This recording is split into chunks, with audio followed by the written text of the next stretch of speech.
ব্যক্তি নিজেকে আল্লাহওয়ালা বানাইতে চায়, যে ব্যক্তি নিজেকে মুত্তাকি বানাইতে চায়, যে ব্যক্তি নিজেকে জান্নাতি বানাইতে চায়, যে ব্যক্তি আল্লাহর রাস্তার কোনো আল্লাহওয়ালা বুজুর্গের সান্নিধ্যে মুরিদ হয়, সালেক হয়, তাজকিয়া আত্মশুদ্ধি করতে চায়, নিজের জীবন ভেতর বাহির সুন্দর করতে চায়, এই সব কিছু সুন্দরভাবে যেন তার মধ্যে আসে এবং পুরা ইসলাম মানা, খেয়াল করেন কথা, পুরা ইসলাম মানা তার জন্য যদি সহজ হতে হয় তাহলে তাকে 6টি আমলে অভ্যস্ত হইতে হবে।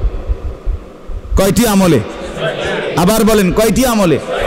এই 6টি আমলে যদি কোনো ব্যক্তি অভ্যস্ত হয় তো আল্লাহ তাআলা তাকে পুরা ইসলাম মানার, দিন মানার মতো যোগ্যতা, শক্তি, হিম্মত, তৌফিক আল্লাহ দান করবেন। ইমানের 77 শাখা আল্লাহ নবী সাল্লাল্লাহু আলাইহি ওয়াসাল্লাম বলেছেন, এই পুরা ঈমান অতি অল্প সময়ে ধীরে ধীরে তার মধ্যে আত্মস্থ হবে, আসবে। হযরতের মূল ফিকির এটা। এই 1 সপ্তাহ খানকায় উনি এটা বুঝাইছেন যে আমার ফিকির, সারা পৃথিবীর মুসলমান যদি প্রকৃত অর্থে দিনদার হইতে হয় তাইলে ঈমানের 77 শাখা, মানে পুরা ঈমান, ইসলামের সবগুলো অংশ নিজের মধ্যে আনতে হবে, নিজের মধ্যে বাস্তবায়ন করতে হবে, তাইলেই সে পরিপূর্ণ দিনদার। কথা বোঝেন নাই আপনি? একটা লোক তো নামাজ পড়ে মাশাআল্লাহ, কিন্তু উনি মসজিদ থেকে বের হয়ে দোকানে গিয়ে সুদের লেনদেন করে, ওজনে কম দেয়, ধোকা দেয়, মালটার গুণাগুণ মিথ্যা বলে, এই লোকটা কি পরিপূর্ণ দিনদার? একটা তো আছে মাশাআল্লাহ, কিন্তু ওইটা তো নাই, ওইটা তো নাই। একজন নারী নামাজ তো পড়ে কিন্তু পর্দা তো করে না। একজন পুরুষ ছেলে মেয়ের খাদ্য খাবারের খরচ তো করে, কিন্তু তাদের জন্য টেলিভিশন, নাচ গান এটা দেখার জন্য ব্যবস্থা করে। তো একদিকে দিনদার একটা মানে তো আরো 10টা মানে না, তো এই লোকটা কি পরিপূর্ণ দিনদার হইল? এই হযরত বলেন ঈমানের 77 শাখা, এই সবগুলো শাখায় যে সমানভাবে মানে আমলে অভ্যস্ত হবে তাকেই বলা হবে পরিপূর্ণ দিনদার। তার জন্যই জান্নাত, তার জন্যই জাহান্নামের মুক্তি। সাহাবায়ে কেরাম ইসলাম মানছে কয়টা, ছাড়ছে কয়টা? কথা কয় না।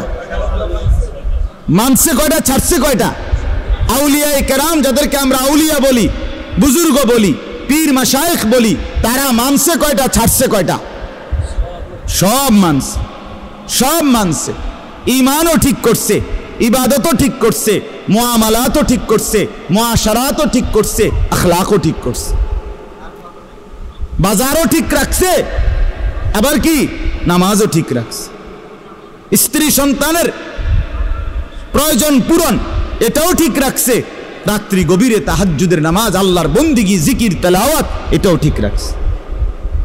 এজন্য পূর্ণ ঈমানদার হওয়া চাই, পূর্ণ দিনদার হওয়া চাই।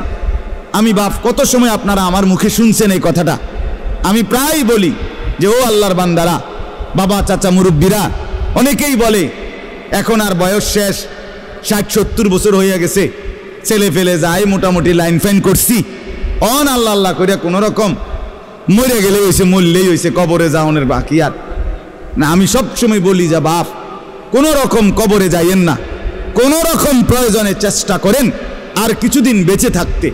চান যে দুনিয়া থাকতে পারেননি, প্রয়োজনে জিফুত্রে বলেন যে টাঙ্গাইয়া তুই তো কোনানে আমনে রে, যাতে আপনি না মরেন।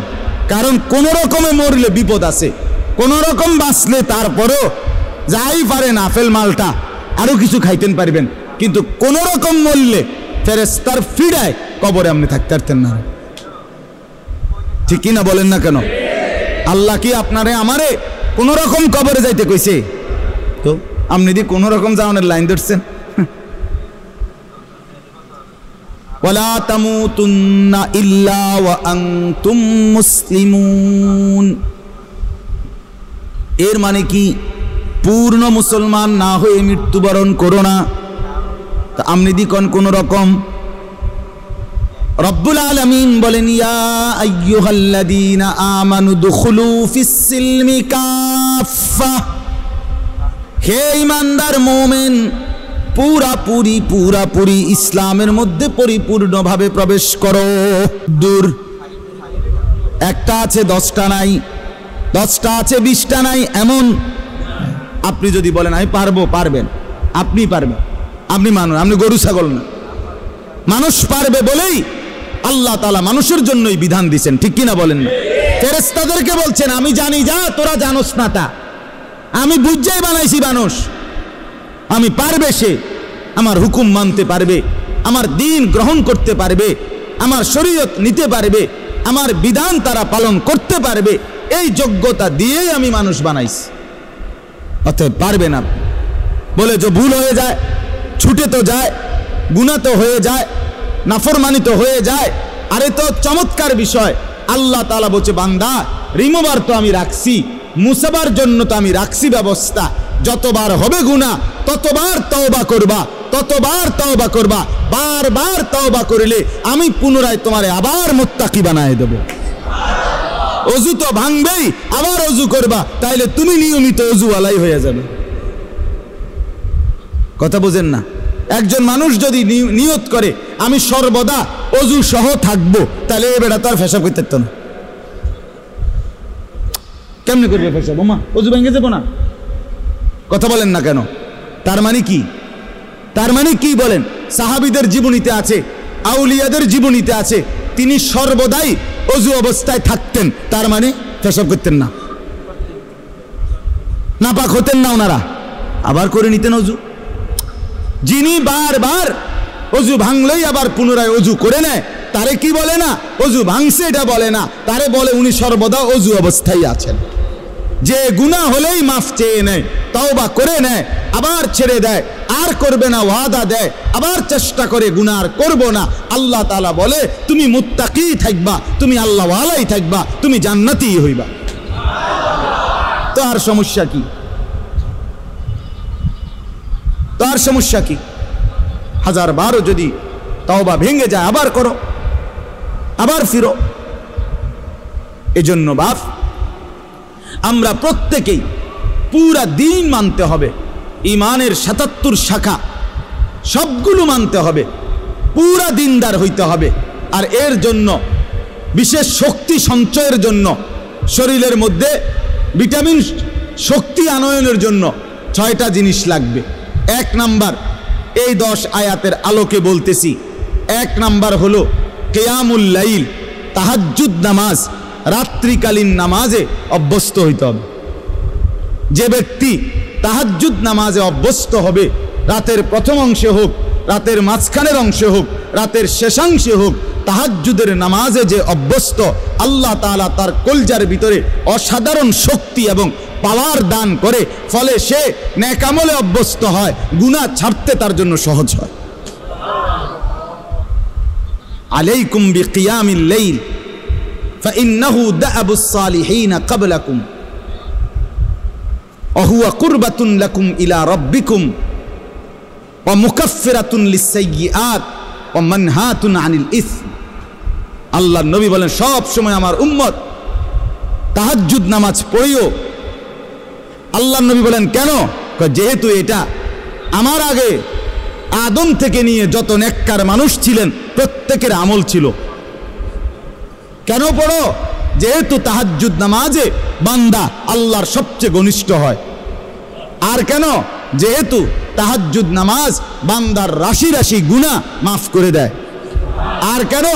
যেহেতু তাহাজ্জুদ নামাজ বান্দাকে গুনাহ থেকে বিরত রাখে। এই 1 নাম্বার আমল কি বলেন? এখন যদি বলেন যে হুজুর নামাজে তো পড়ি না,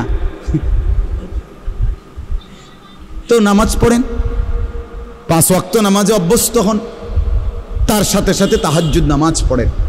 4 রাকাতই হোক, 8 রাকাতই হোক, 2 রাকাতই হোক, অল্প অল্প করে যারা আলহামদুলিল্লাহ নামাজি আছেন নিয়মিত, আপনারা প্রত্যেকেই তাহাজ্জুদ নামাজে অভ্যস্ত হন। তাহাজ্জুদ নামাজের সর্বোত্তম সময় হলো কিছুক্ষণ ঘুমাইয়া এরপরে উঠে পড়া, এটা হলো সর্বোত্তম। বাকি সমস্ত ওলামায়ে কেরামের মতামত এটা যে যদি কেউ কষ্ট হয় নাই পারে কোনোভাবে, তাহলে কমপক্ষে যদি এশার নামাজ আদায় করার পরে সে যদি ঘুমানোর আগেও তাহাজ্জুদ নামাজের নিয়তে 4 রাকাত 6 রাকাত 8 রাকাত নামাজ পড়ে নেয়, তো আশা করা যায় আল্লাহ তাআলা তাকেও তাহাজ্জুদের নিয়ামত দান করবেন। ঠিক আছে না? ইনশাআল্লাহ চেষ্টা করবেন, চেষ্টা করবেন। 2 নাম্বার, কোরআনুল কারীমের বেশি বেশি তেলাওয়াত, সহজভাবে, সুন্দরভাবে, বিশুদ্ধভাবে, সঠিকভাবে, একবারে মনের মধ্যে আল্লাহ তাআলার মহব্বত আর ভালোবাসা নিয়ে, অর্থাৎ বিশুদ্ধ কোরআন তেলাওয়াত, তারতিলুল কোরআন। 2 নাম্বার কি বলেন না? না শুধু কোরআন তেলাওয়াত করলে হইতো না, বিশুদ্ধ কোরআন তেলাওয়াত। বলেন 2 নাম্বার কি? যার বিশুদ্ধ নাই, বিশুদ্ধ করতে হবে। আমি ওনার এই বয়স কি আসেনি, কোন বয়স নাই? কি কথা কোন বয়স নাই আপনার? এসব বললে হইতো না। তাইলে কি 2 নাম্বার আমল কি বলেন? এই কোরআন তেলাওয়াতের বরকতে আল্লাহ তাআলা ওই ব্যক্তির মধ্যে ইসলাম মানা সহজ করে দিবেন, গুনাহ ছাড়া সহজ করে দিবেন। গুনাহ ছাড়তেই মন চাই, আমল করতেই মন চাই। সুবহানাল্লাহ। বলেন 1 নাম্বার কি? সবাই বলেন। 2 নাম্বার কি? 3 নাম্বার আল্লাহ তাআলার জিকির। ওয়াযকুর ইসমা রাব্বিক। 3 নাম্বার আল্লাহ তাআলার জিকির। সকাল বিকাল দুপুর সন্ধ্যা দাঁড়িয়ে বসে শুয়ে হর হালাতে আল্লাহকে ডাকা, জবানে সবসময় আল্লাহকে ডাক। সুবহানাল্লাহ, আলহামদুলিল্লাহ, আল্লাহু আকবার, লা ইলাহা ইল্লাল্লাহ, সুবহানাল্লাহ, আলহামদুলিল্লাহ, আল্লাহু আকবার, লা ইলাহা ইল্লাল্লাহ, সুবহানাল্লাহ, আলহামদুলিল্লাহ, আল্লাহু আকবার, লা ইলাহা ইল্লাল্লাহ, আস্তাগফিরুল্লাহ, আস্তাগফিরুল্লাহ, আস্তাগফিরুল্লাহ, আস্তাগফিরুল্লাহ, আস্তাগফিরুল্লাহ, আস্তাগফিরুল্লাহ, সাল্লাল্লাহু আলাইহি ওয়াসাল্লাম, সাল্লাল্লাহু আলাইহি ওয়াসাল্লাম, সাল্লাল্লাহু আলাইহি ওয়াসাল্লাম, সাল্লাল্লাহু আলাইহি ওয়াসাল্লাম। আমার বাপ মনোযোগ দিয়া মহব্বতের সাথে হাঙ্গামা না কইরা, বিরাট বড় মজমার দরকার নাই, আপনি একলাই চুপচাপ কোনো ওই হুল্লুর মানে একারে হেসকানি না কইরা নীরবে সুন্দর করে কিছুক্ষণ এরকম জিকির করতে থাকেন, খোদার কসম জিহ্বাটাই মধু হয়ে যাবে, জবান শিরি হয়ে যাবে, মধু হয়ে যাবে, মধু, কলিজা আলোকিত হয়ে যাবে। কিছুক্ষণ পরে অনুভব হবে দিল আমার নূরানি হয়ে গেছে, আলোকিত হয়ে গেছে, দিল শান্ত হয়ে যাবে, পেরেশানি দূর হয়ে যাবে। তাহলে 1 নাম্বার কি বলেন? 2 নাম্বার কি? বিশুদ্ধ কোরআন তেলাওয়াত। 3 নাম্বার কি? জিকির। আল্লাহ তাআলার জিকির করবেন তো ইনশাআল্লাহ? চেষ্টা করবেন। ছেলেরা বাপ তোমরাও চেষ্টা করো, গাফলতি করো না ভাই, কোরআন পড়তে শেখো, পড়তে শেখো। তুমি মুসলমানের সন্তান, তুমি কোরআন পড়ো ভাইয়া। এই বাংলা, অঙ্ক, ইংরেজি, পদার্থ, জীববিজ্ঞান এগুলো হাসরের ময়দানে জিজ্ঞেস করবেন, তো কোরআন জিজ্ঞেস করবে, কোরআন সুপারিশ করবে। নবীজি বলছে ওইগুলোকে বাদ দেওয়ার কথা বলি না, ওগুলো দুনিয়া চলবে, কিন্তু কোরআন দুনিয়াও চলবে, আখিরাতও চলবে। আল্লাহ নবী সাল্লাল্লাহু আলাইহি সাল্লাম বলেন আসসিয়াম ওয়াল কোরআন ইয়াশফাআন লিল আবদ। রমজানের রোজা আর আল্লাহ তাআলার কোরআন তিলাওয়াত সরাসরি আল্লাহর বান্দার জন্য আল্লাহর কাছে সুপারিশ করবে। রোজা বলবে আল্লাহ দিনটা তারে আমি অভুক্ত রাখছি, আর কোরআন বলবে আল্লাহ রাতটা তারে আমি তেলাওয়াতে ব্যস্ত রাখছি, তারে এখন কেমনে শাস্তি দিবেন? আল্লাহ বলে বাবুরে তোমরা যেহেতু 2 জন 2খানে চাপ দিছ, যাও দিলাম, মাফ করে দিলাম। তাহলে 1 নাম্বার হলো কিয়ামুল লাইল, এই আমলটার মূলত নাম হলো কিয়ামুল লাইল, তাহাজ্জুদ। 2 নাম্বার কি? বিশুদ্ধ কোরআন তেলাওয়াত। 3 নাম্বার কি? এই 3টা হলো অঙ্গ প্রত্যঙ্গ দিয়ে করা, মানে বাহ্যিক। জিকির করবেন কি দিয়া? জবান দিয়া, ঠিক না বলেন? কোরআন তেলাওয়াত করবেন কি দিয়া? জবান দিয়া। আর তাহাজ্জুদ নামাজ পড়বেন কি দিয়া? পুরা বডি দিয়া, পুরা অঙ্গ দিয়া, নাকি? এটা। আর তিনটা, পরের তিনটা হলো ভিতরে, কলজার ভিতরে থাকতে হবে, ভিতরে থাকবে। 1 নাম্বার মানে 4 নাম্বার, হ্যাঁ, তাবাত্তুল, এটারে বলে তাবাত্তুল। কন্ত তাবাত্তুল, তাবাত্তুল অর্থ হইল সব কিছুর থেকে সম্পর্ক বিচ্ছিন্ন করে হৃদয় মন শুধু আল্লাহর সাথে সম্পর্ক যুক্ত করা। দিল আমার শুধু আল্লাহকে ডাকে, মন আমার শুধু আল্লাহকে ডাকে, ভাবনা আমার শুধু আল্লাহকে নিয়ে, আমার চাওয়া পাওয়া সব আমার আল্লাহর কাছে, আমার আবেগ অনুভূতি সব আমার আল্লাহর কাছে।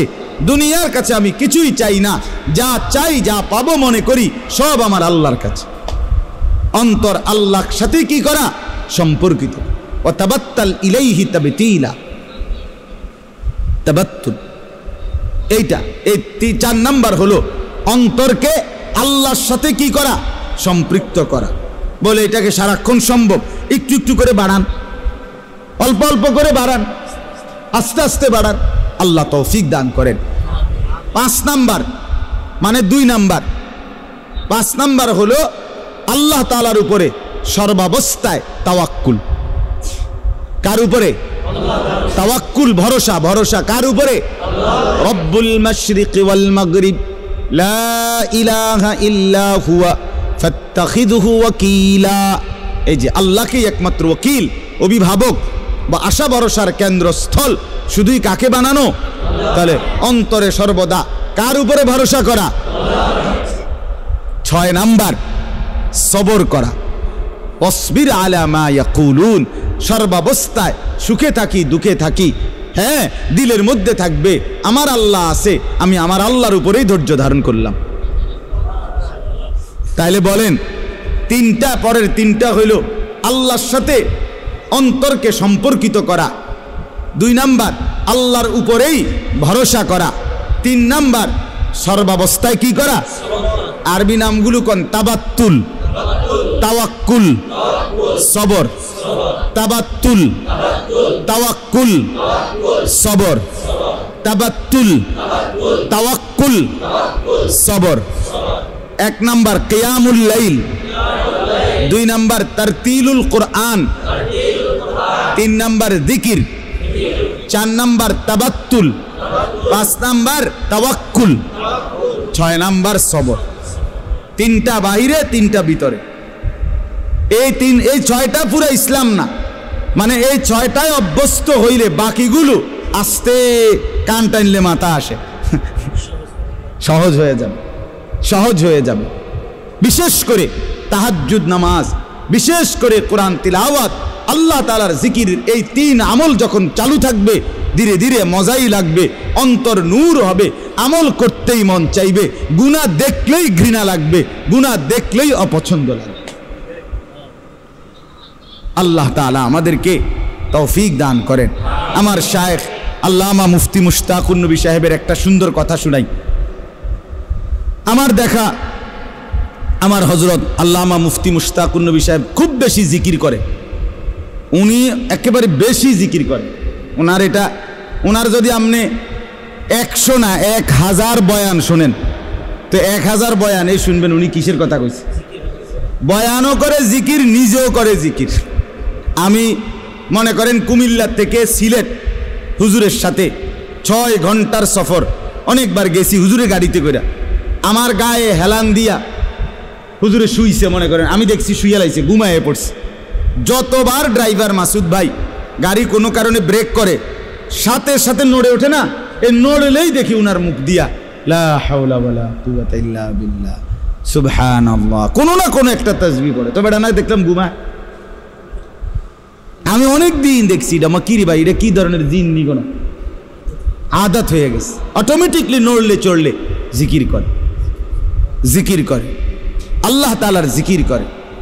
এই যে জিকির, এই জিকিরের ভীষণ পরিমাণ অভ্যস্ততার কারণে তো হজরতের মধ্যে একটা জিনিস আমি শুধু এটা বলার জন্য, একদিন বহুবার বলছে, অনেক সময় বলে, কয় যে আমি যখন ঘর থেকে বের হই, শুনতেছেন, হুজুর বলেন, আমি যখন ঘর থেকে বের হই তখন আমি আমার আল্লাহর কাছে বলি, আল্লাহ এই আমার দুইটা চোখ, এখন আমি রাস্তায় বের হচ্ছি, এই দুই চোখে যদি রাস্তার কোনো বালু খড়কুটা এরকম কিছু আইসা যদি পড়ে তাইলে আমার চোখের ভীষণ ক্ষতি হবে, জাহিরি ক্ষতি, বাহ্যিক ক্ষতি হবে চোখের, ঠিকই না বলেন না?